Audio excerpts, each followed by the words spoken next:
What's up, everyone? Sean back with another 5 minute or less review.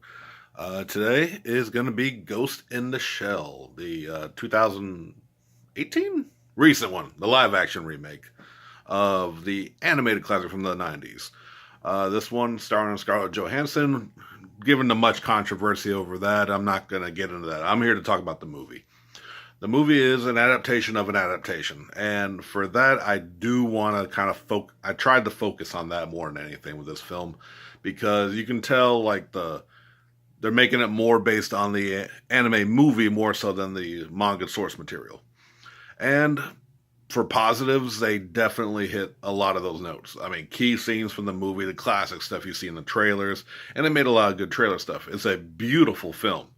Now, the special effects, the CG, the world they built, where it's grimy yet technology. I mean, that is the world that Masamune Nishiro had created and wanted to paint when he made this story. Where I think the movie fell apart is its execution. Now, it almost feels like they had a movie idea in mind already, and it sounded too much like Ghost in the Shell, so they said, let's just go ahead and turn into that.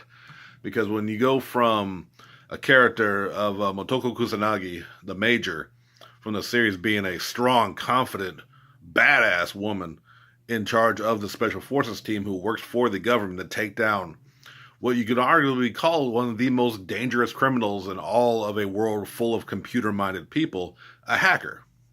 Specifically, they focused on the Laughing Man hacker, the one who in the originals, this is what they focused on, was taking him down. And of course, there's always the existential questions of when you are 99% robotic, do you still have your humanity? Do you still have your memories? Or is it all just programming? That's what they did in the original, if you're not familiar with the work.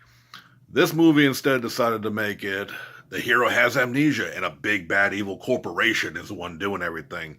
And Motoko, or Mina as she's known in this movie until she realized her true past, had just questions because she had no memories. They dropped all the deeper themes within Ghost in the Shell.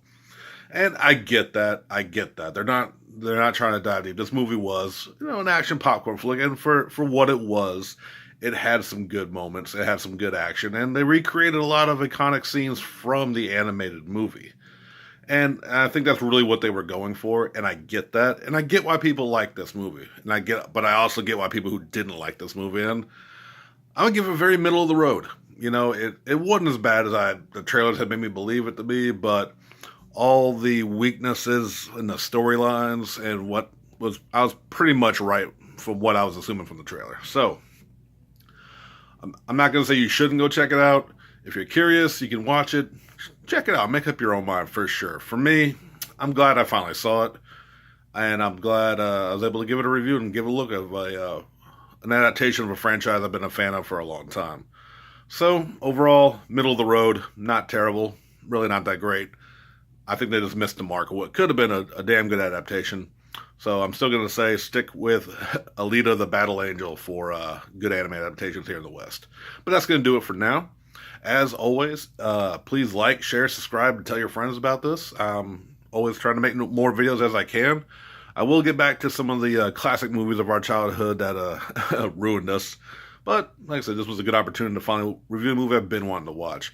And, of course, if you like the sound of my voice and want to hear me talk about comics, I am part of a podcast called Southern Fried Geekery. Me and my 3 friends are all on there making episodes every week, talking about comics, nerdom, and all that good geekery. So, that's going to do it for now. So go forth and love movies.